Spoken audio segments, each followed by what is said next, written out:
Go to my friend's house for the night. If not at my friend's house, then I will go and stay at a relative's. My parents bought the house up for sale that year. We couldn't live in the house anymore, knowing that someone was there. The house sold quite quickly, and we moved into a new house within 6 months of selling the house. Okay guys, that was the urban legend humans can live to. If you enjoyed this video, then please do leave a like, don't forget to comment, and for all more videos, don't forget to subscribe. Until the next time, see you then. Bye bye!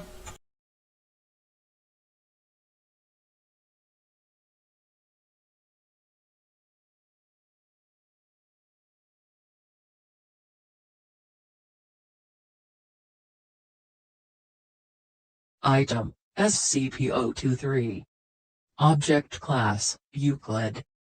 Special Containment Procedures. SCP-023 is to be contained in a walled-off inner section of 2 corridors at site data expunged, with at least 3 meters of space in each direction, and full stores at 3 of the 4 ends, in addition to the real door.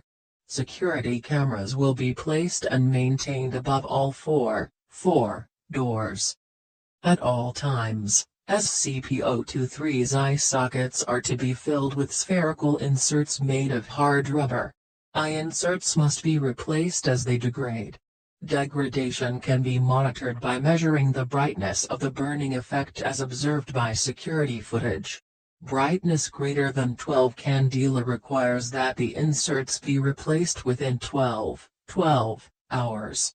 Eye inserts are only to be replaced individually, and only after the sun has completely set. Personnel are not to look directly into eye sockets of SCP-023 at any time. Following Incident 02327, all reflective surfaces, including displays, monitors, and eyewear of any sort are not permitted within 30 meters of SCP-023's cell. This includes monitors linked to security cameras within its enclosure. Security personnel posted at checkpoints outside both corridors will enforce and adhere to this measure. Experimentation involving SCP-023 has been suspended indefinitely. Description: SCP-023 is a large, sexless shaggy canine, 1.5 meters at the shoulder, with black fur. Data expunged. See Incident Report 02326.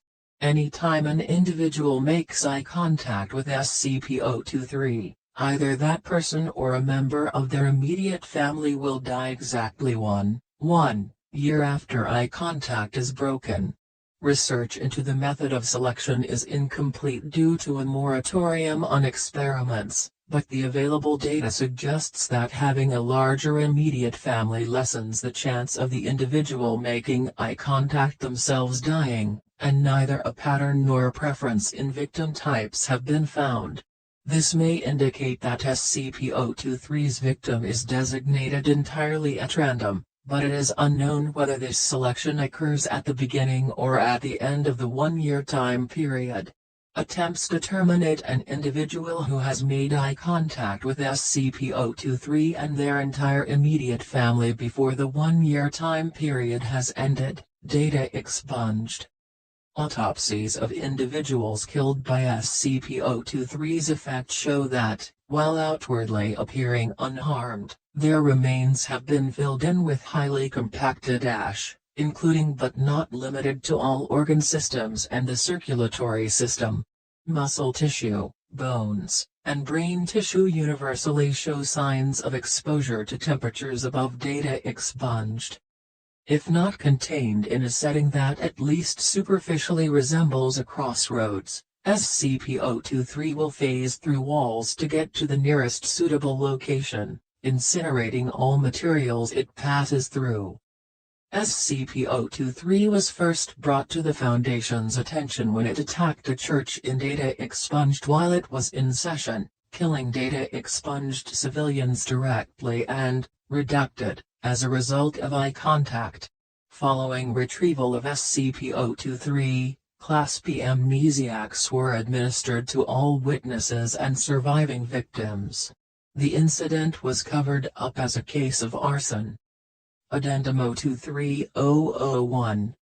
SCP-023 broke containment on data expunged by passing through its cell wall. Incident 02301. SCP-023 was later discovered at the intersection of two corridors elsewhere on site. Data expunged. Agent Data Expunged noted SCP-023's similarity to a redacted. Special Containment Procedures for SCP-023 updated.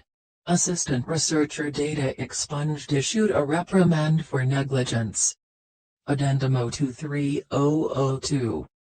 SCP-023 has been responsible for the deaths of data expunged personnel and data expunged civilians since it was first brought into containment on 10/12/data expunged.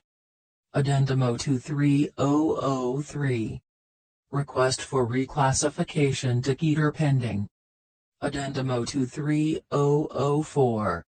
Due to both anomalies focusing on specific geographic spaces, their destructive capabilities, and canine appearance, it is possible that SCP-1111-1 may be a variant of the same phenomenon observed in SCP-023, or vice versa. Investigation into the origin of both anomalies is ongoing. Due to the inability to capture SCP-1111-1 for study, investigations are currently focused on SCP-023.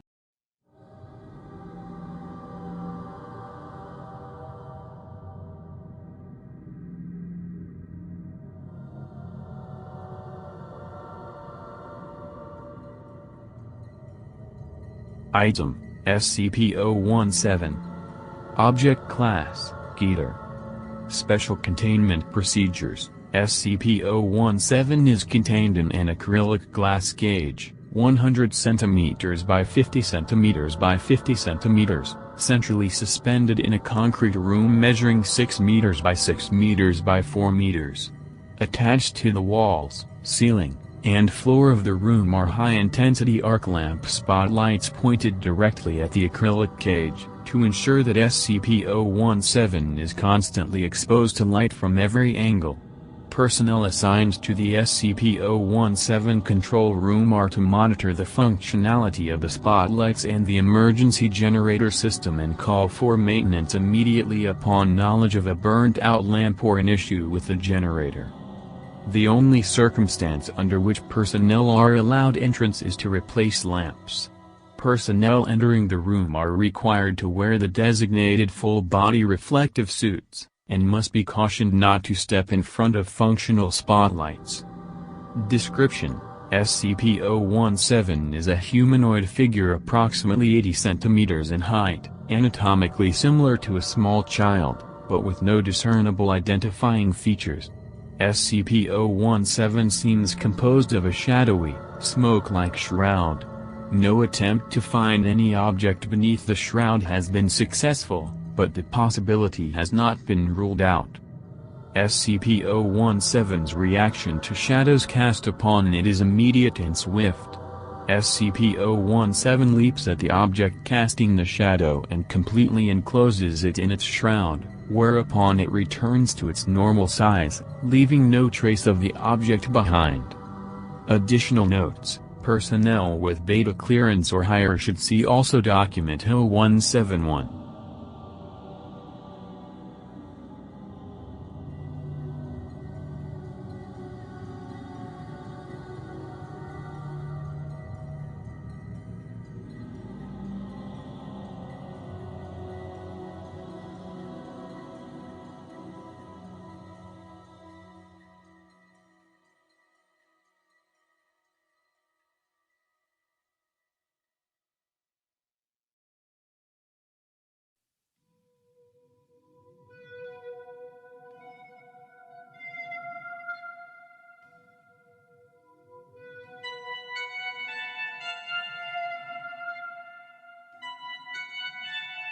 Item, SCP-007, The Abdominal Planet. Object Class Euclid. Description: SCP-007 007 is located within the cavity in the abdomen of a subject. Subject is a Caucasian male, physically 25 years of age. Subject's claims to be 29 and 176 centimeters in height. Most of the subject's abdomen, muscle, skin, and organs is absent, though subject doesn't appear to suffer because of this. Instead of normal flesh, a sphere composed of earth and water is present, though this does not come in contact with the body at any point. The sphere appears to be in most respects a miniature near duplicate of Earth, approximately